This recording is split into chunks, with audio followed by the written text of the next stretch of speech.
नमस्कार, श्रीमती मोहरी देवी तापड़िया कन्या महाविद्यालय के YouTube चैनल में आप सभी का हार्दिक स्वागत है। मेरा नाम है जितेंद्र प्रजापत और हम बीए तृतीय ईयर के आरडीबी में सब्जेक्ट में से एसक्यूएल प्लस पढ़ रहे थे, जिसके अंदर कल हमने देखा कि एसक्यूएल प्लस के अंदर कुछ कंस्ट्रेंट्स की बात कर रहे थे हम डीडीएल में, डाटा डेफिनेशन लैंग्वेज में।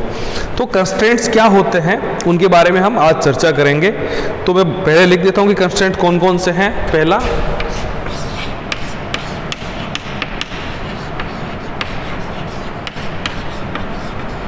प्राइमरी की, दूसरी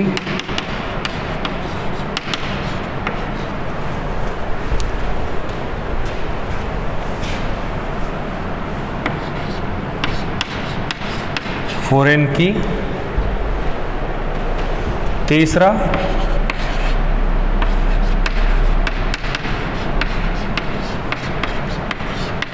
यूनिक की, चौथा नोटनल और पांचवा चेक। तो ये 5 कंस्ट्रेंट्स हैं जिनको हम पढ़ेंगे आज, जिनके बारे में चर्चा करें। तो कंस्ट्रेंट्स क्या होते हैं? कुछ शर्तें होती है। जब आप टेबल को बना रहे हो, उसको डिफिनेशन को डिफाइन कर रहे हो, तो आपको वहां पर वो सारी चीजें बतानी होती है, जैसे कि वो प्राइमरी की हो कि नहीं है, क्या ये फॉरेन की है, क्या ये यूनिक वाली है, यूनिक वाला की है, या फिर इसको नल नहीं हो सकता, या फिर डाटा लेने से पहले चेक करो, सेव करने से पहले चेक करो कि उसके अंदर क्या है क्या नहीं है, फिर जो अपने हिसाब से डाटा चाहिए वो है कि नहीं है। तो हम सबसे पहले क्या समझे कि कंस्ट्रेंट्स जो होते हैं वो कुछ शर्तें होती है ना, उसे अपन प्रतिबंध भी कहते हैं, जो मैंने अपने पिछली क्लास में समझे थे। अब अपन समझते हैं कि प्राइमरी की क्या होती है। ये कंस्ट्रेंट डाटा इंटीग्रिटी के नियम को लागू करने के लिए किया जाता है। डाटा इंटीग्रिटी में समझा था कि अपने कि किस प्रकार से जो डेटा को सेव करने के लिए, डेटा को समुचित मात्रा में रखने के लिए, उसकी यूनिकनेस बनाए रखने के लिए हम प्राइमरी की का उपयोग करते हैं। इसके अंदर हमने ये क्या पढ़ा था कि जो रिकॉर्ड को संग्रहित करने वाले को, प्राइमरी की को कभी भी आप खाली नहीं छोड़ सकते, क्योंकि प्राइमरी की अगर खाली छोड़ दिया तो उसकी यूनिकनेस जो होगी वो एम्बिगुअस हो जाएगी, वो खराब में आएगी, खतरे में आ जाएगी। इसलिए हम क्या कहते हैं कि इसके लिए इसमें वैल्यू देना आवश्यक होता है। अतः ये भी कहा जा सकता है कि प्राइमरी की नल वैल्यूज को स्वीकार नहीं करती। ये डेटा की यूनिकनेस, एक मात्रता को बनाए रखता है। ये एक टेबल में केवल एक ही प्राइमरी की हो सकती है। क्यों? क्योंकि एक टेबल की यूनिकनेस अगर एक प्राइमरी की है तो वही डेफिनेशन है, एक से ज्यादा है तो वो कैंडिडेट की या फिर कैंडिडेट की या फिर यूनिक की के रूप में उसको जाना जाएगा। ठीक है, इसको 2 प्रकार से लागू किया जा सकता है। किस प्रकार से 2 लागू किया जा सकता है? कॉलम पर तथा टेबल पर। टेबल पर कैसे लागू करते हैं, कॉलम पर कैसे लागू करते हैं? तो कॉलम पर लागू करने के लिए कॉलम लेवल तथा टेबल पर लागू करने के लिए टेबल लेवल कहा जाता है। अगर आपको कॉलम लेवल पर क्या करना है कि भाई कॉलम में ऐसी चीजें होनी चाहिए तो कॉलम लेवल पर हो जाएगा। अगर आपको टेबल लेवल पे करना है तो फिर वो टेबल लेवल पर होगा। तो टेबल लेवल पर कैसे होगा? टेबल लेवल के अंतर्गत कंस्ट्रेंट को टेबल बनाते समय सभी कॉलम को लिखने के बाद लिखा जाता है। क्या करते हैं अपन? सभी जो कॉलम लिख लिए अपन ने, जैसे हमने किया था क्रिएट टेबल करने के बाद अपन आगे बढ़े थे उसके अंदर, तो सबसे लास्ट में लिखा जाता है कि प्राइमरी की कौन सी है। इसके द्वारा कंपोजिट कंस्ट्रेंट बनाए जा सकते हैं। एक से ज्यादा चीजों को मिलाकर कंपोजिट जो बनता है उससे बनाए जा सकते हैं। अर्थात एक ही कंस्ट्रेंट को एक से अधिक कॉलम पर लागू किया जा सकता है। जैसे मैं चाहूं कि नोट नल जो है वो 3 टाइप की जगह पर होना चाहिए, तो हम वो यहाँ पर कर सकते हैं। ठीक वहीं पर अगर अपन कॉलम लेवल की बात कर रहे हैं तो कॉलम लेवल के अंतर्गत कंस्ट्रेंट को टेबल बनाते समय कॉलम की डेफिनेशन की, जब मैं कॉलम की बात कर रहा हूँ कि ये एज है, इसका नाम एज है, जिसका डाटा टाइप नंबर है, जिसकी जो मैक्सिमम वैल्यू है वो 2 अक्षरों में होनी चाहिए, अगर मैं उसकी बात कर रहा हूँ तो हम देखते हैं कि हमारा जो डेटा है, जो हमारे पास डेटा अवेलेबल है, उसके अंदर उसी जगह उसके जस्ट बाद में कह देंगे कि प्राइमरी की है। जैसे मैं रोल नंबर के लिए 5 नंबर लूं, नंबर लेके 5 लिखूं, और फिर मैं बोल दूंगी प्राइमरी की, तो मुझे वही डिफिनेशन उसको देनी पड़ेगी, ना कि टेबल पूरी डिफाइन करने के जस्ट उसके बाद में वो जो होगा वो टेबल लेवल हो जाएगा। अच्छा, ये तो हो गई आपकी प्राइमरी की। अब हम बात करते हैं फॉरेन की कि भैया फॉरेन की क्या होता है। फॉरेन की ये कंस्ट्रेंट्स रेफरेंशियल इंटीग्रिटी। रेफरेंशियल कैसे कि देखो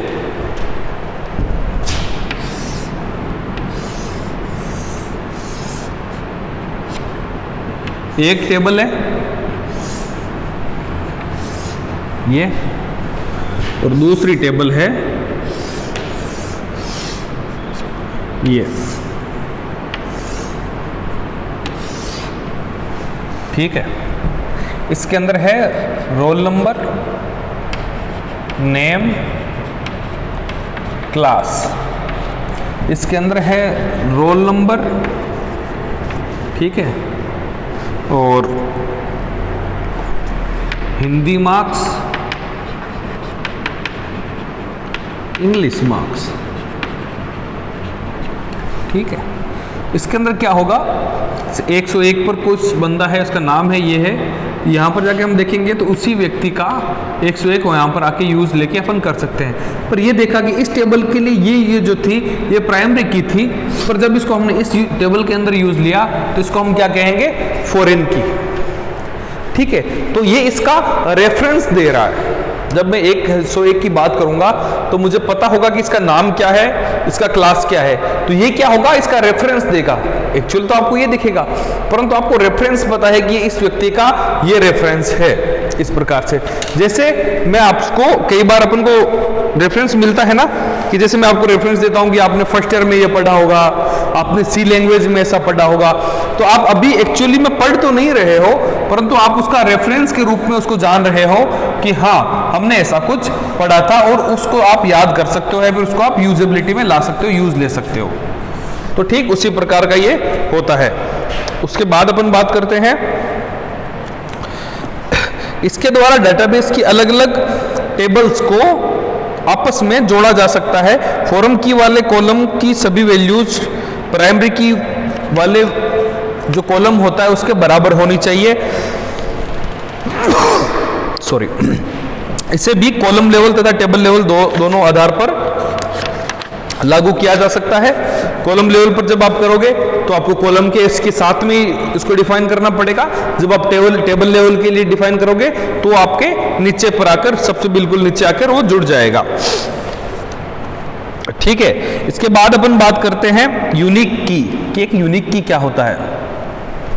इसका प्रयोग डेटा की यूनिकनेस को बनाए रखने के लिए किया जाता है। कोई भी रिकॉर्ड संग्रहित करने पर यूनिक की वाले कॉलम को खाली छोड़ा जा सकता है। इसमें वैल्यू देना आवश्यक नहीं होता, परंतु अगर मैं फॉरेन की बात कर रहा हूं, अगर मैं प्राइमरी की बात कर रहा हूं, तो वहां पर वैल्यू देना बिल्कुल आवश्यक होता है। तो आपने क्या देखा, अतः यह भी कहा जा सकता है कि यूनिक की नल वैल्यूज को अलाउ करती है, स्वीकार करती है। ये एक टेबल में एक से अधिक यूनिक कीज हो सकती है, पर प्राइमरी कीज नहीं हो सकती, ठीक है। इसे भी कॉलम लेवल तथा टेबल लेवल पर दोनों तरफ से अपन लागू कर सकते हैं। एग्जाम्पल इसका देखते हैं अपन कि इसने अगर आपको क्रिएट टेबल स्टड ऐसा करके अगर आपको कॉलम लेवल पे करना है, तो जैसा आप कॉलम उसको डिफाइन करोगे उसका डेफिनेशन के जस्ट बाद में आप उसको यूनिक की वाला वो यूनिक करके कीवर्ड में आप बता दोगे कि कौन कौन से मेरे जो फील्ड्स हैं, क्योंकि इस बार तो आप एक से ज्यादा फील्ड्स ले सकते हो उसके अंदर, तो मेरे कौन कौन से फील्ड्स यूनिक कीज के अंदर आएंगे वो आप उसके अंदर चेक करवा सकते हो। उसके बाद चौथा कंस्ट्रेंट जो हमने पढ़ा था वो था नोट नल। नोट नल का मतलब सीधा सामने समझ में आता है। नल का मतलब क्या होता है कि आप उसकी जगह पर कुछ भी वैल्यू ना दें, उसको खाली छोड़ दें, तो हम इसको अपन क्या कहते हैं, खाली जगह को क्या बोलते हैं, नल। नल खाली जगह को हम क्या कहते हैं, नल। अब मैं क्या कहता हूं कि मुझे इस जगह को खाली नहीं छुड़वाना किसी भी सिचुएशन में, तो उसको मैं क्या कहूंगा, नोट नल। अगर मैं बात करूं कि मुझे किसी चीज को खाली नहीं छुड़वाना, कोई जगह मैं चाहता हूं कि यूज हो ही हो, जैसे अगर कोई रोल नंबर की बात कर रहा है तो उसके रोल नंबर के अंदर तो रोल नंबर तो आना ही चाहिए। जैसे कई बार अपन बात करते हैं कि अगर बच्चे का, स्टूडेंट्स का फॉर्म भर रहे हैं, ऑनलाइन फॉर्म भर रहे हैं, तो वो अपने पेरेंट्स के नंबर तो आपसे मांगेंगे ही मांगेंगे, जरूरी कर लेता है, आपके पासवर्ड मांगता ही मांगता है। तो इसमें अपन क्या करते हैं कि उसके अंदर नोट नल डालते हैं कि भैया ये खाली छोड़ना ही नहीं चाहिए, उसे हम क्या कहते हैं, नोट नल कंस्ट्रेंट्स। कैसे होगा ये?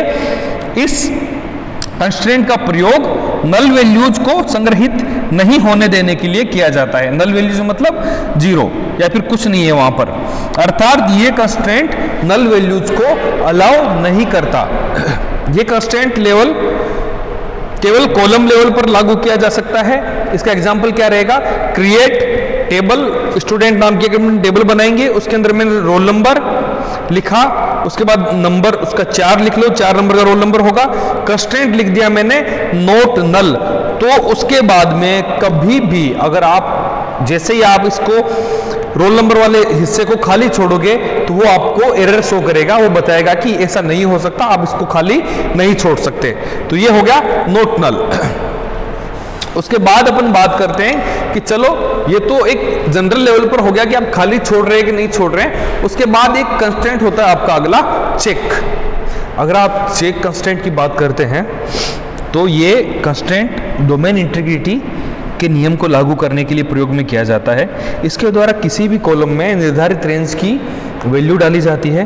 यदि प्रयोगकर्ता द्वारा डाली गई जो रेंज की वैल्यू होती है वो उसके निर्धारित जो हमने रेंज बताई है उसके बीच में नहीं है तो वो फिर एरर दिखाएगा उसके अंदर। जैसे मैं चाहता हूं कि जो बच्चा 18 साल से कम उम्र का है उसको वोटिंग लिस्ट के अंदर कभी भी उसके अंदर एंट्री ना मिले। जैसे फेसबुक चलाने के लिए आपको 13 साल कम से कम होना जरूरी है, तो ठीक उसी प्रकार जब आप उसका फॉर्म भरते हैं तो वो 13 साल से पहले की उम्र को एक्सेप्ट ही नहीं करता। तो आप ध्यान रखें इस बात का कि जब भी आप उसके अंदर ऐसा कुछ डालेंगे कि चेक करो, तो वो उस चीज़ को चेक करेगा पहले और फिर आपके डाटा को वैलिडेट करने के बाद ही आगे प्रोसेस करेगा। इस कंस्ट्रेंट के में लॉजिकल ऑपरेटर का प्रयोग भी किया जाता है। आइए एक एग्जांपल से इसके अंदर समझते हैं। जैसे अपन बात करते हैं कि जिनकी एज 13 साल से कम हो उनको एंट्री नहीं देनी है, उसका डाटा यहाँ पर नहीं बनवाना है, या फिर एज कम से कम इसकी हो सकती है, या फिर सैलरी कम से कम 50,000 वाले लोगों से ही मैं बात करना चाहता हूँ, उनको मैं लोन देना चाहता हूँ, तो मेरे को किस किस को कॉल करना है इसका भी हम डाटाबेस बना सकते हैं। ठीक है, कंस्ट्रेंट्स क्या होते हैं आपने समझा होगा कि कंस्ट्रेंट वो चीज होती है जिसके अंदर आप अपनी टेबल को निर्धारित करते हो, प्रतिबंधित करते हो।